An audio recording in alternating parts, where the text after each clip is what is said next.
fi Ibrahim al-mukramin idh dakhalu alaihi faqalu salama qala salam qaumum munkarun.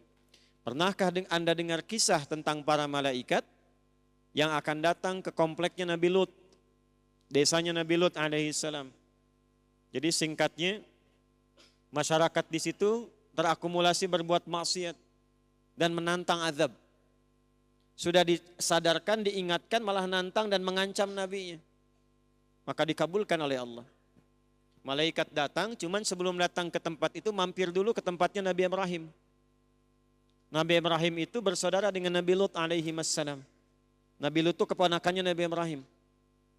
Jadi satu masa nabinya dua. Cuman beda desa. Ya, kalau digambarkan misalnya, ya kalau diilustrasikan bukan sebetulnya begitu ya. Misalnya yang Nabi Ibrahim tugasnya di Bandung, Nabi Lut di Soreang misalnya. Atau ya demikian berbeda distrik. Nah begitu datang ke tempat Nabi Ibrahim, tengah malam tuh, malam-malam. Assalamualaikum, assalamualaikum gitu ya. Nah disingkatnya itu salam, maksudnya assalamualaikum. Dijawab oleh beliau, waalaikumsalam warahmatullah, qaumum munkarun. Ini bukan orang sini. Anda kalau tengah malam jam 2, ada yang di luar rumah, assalamualaikum, assalamualaikum. Dibuka tidak? Diintip dulu ya, begitu diintip, bajunya putih, rambutnya panjang-panjang, ya 3-5 sosok. Assalamualaikum, waalaikum. Dibuka tidak? Dijawab nggak salamnya? Jawab dulu salamnya. Jawab. Assalamualaikum, waalaikumsalam. Buka dong, tidak. Ini dibuka. Dilihat, oh ini bukan orang sini, orang asing. Kalau orang asing lelah, capek, nggak banyak. Kemudian ditanya ini dan itu. Silahkan masuk, langsung pergi ke belakang ke istrinya. Mama, punya menu terbaik apa kita menjamu tamu kita? Kayaknya dari jauh lelah. Faragha ila ahlihi faja'a bi'ijlin samin. Maka pergi ke belakang ke keluarganya, masih sempat-sempatnya bikin gulai anak sapi itu. Sembelih lembu. Kalau disembelih, dibikin gulai, dihidangkan. Cuman ya persoalan makin kompleks. Setelah dihidangkan, tamunya nggak nyentuh, begini aja tuh. Lihat ke bawah, kaki nggak napak. Waduh. Antum kedatangan tamu malam, jubah putih, rambut panjang, masuk, dihidangkan makanan, dan dihidangkan, dilihat. Terus ke bawah, dilihat kaki nggak napak, kira-kira bagaimana tuh? Hah? Lari apa enggak? Udah nggak sempet, udah di situ. Hah? Makanya bahasa Qurannya apa? Fa'aujasa minhum khifah. Maka aujas terperangkap dalam ketakutan, cuman nggak bisa membebaskan diri. Qalu la takhaf. Maka mereka mengatakan, kamu jangan khawatir, jangan takut. Nah orang-orang yang dekat dengan Allah, ini adabnya, ini hikmahnya.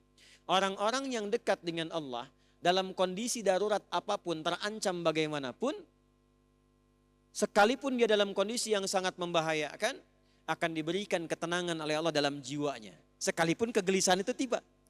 Bukan gak gelisah, gak tenang, ada kegelisahan, cuman gak akan lama. Balik lagi yakin, Allah pasti berikan solusi. Itulah manfaatnya mendekati Allah. Ya, wabasyaruhu bighulamin alim. Atas kebaikannya itu Allah perintahkan pada malaikat untuk mengabulkan doa yang sering dimohonkan, bahwa istrinya Sarah alaihissalam yang divonis oleh medis tidak akan punya keturunan, divonis medis secara klinis monopus dan mandul. Maka atas kebaikannya itu dikabulkan doanya, diberikan kabar gembira akan mengandung dan melahirkan. Ini pesannya apa? Ini fikih doa. Fikih doanya, kalau Anda punya permohonan yang rumit, yang kata orang mustahil untuk dilakukan, maka cari amalan-amalan yang tidak biasa, yang tidak mudah untuk dikerjakan. Apa Anda pikir mudah menerima tamu malam-malam, dibikinkan gulai? Dan itu jawabannya besar di hadapan Allah. Kalau permintaannya berat, maka cari amalan yang tidak mudah orang mengerjakan, itu tidak biasa. Bangun malam tahajud yang orang tidak bangun. Puasa saat orang makan. Puasa sunnah. Saat orang baca Quran, antum baca Al-Quran. Jadikan itu wasilah untuk mengabulkan doa. Itu rumus yang ada di Quran surah kelima ayat 35. Ya ayyuhalladzina amanu ittaqullaha wabtaghu ilaihil wasilah. Hei orang-orang yang punya iman, tingkatkan takwamu kepada Allah. Dengan takwa itu cari wasilah untuk mengabulkan harapanmu. Ada yang dengan sedekah, ada yang dengan sholat, ada yang dengan berkhidmat. Jadi jangan dibayangkan pakai uang saja, datang ke Pusdai, bantu-bantu di sini. Bantu-bantu, coba apa yang bisa dikerjakan. Allah pasti berikan jalan, niatkan wasilah mendapatkan kebaikan. Termasuk Anda yang bekerja mengabdi, niatkan dengan ikhlas. Itu bisa menghilangkan kesulitan. Nanti fikihnya ada di Al-Bukhari. Yang 3 orang sedang berjalan tiba-tiba kena hujan itu. Masuk mereka ke dalam gua, batunya menggelinding. Kan mereka bebas dari situ setelah bermohon kepada Allah dengan amal solehnya. Di antum tuh kalau beramal soleh, kita, itu insya Allah gak akan ada yang sia-sia.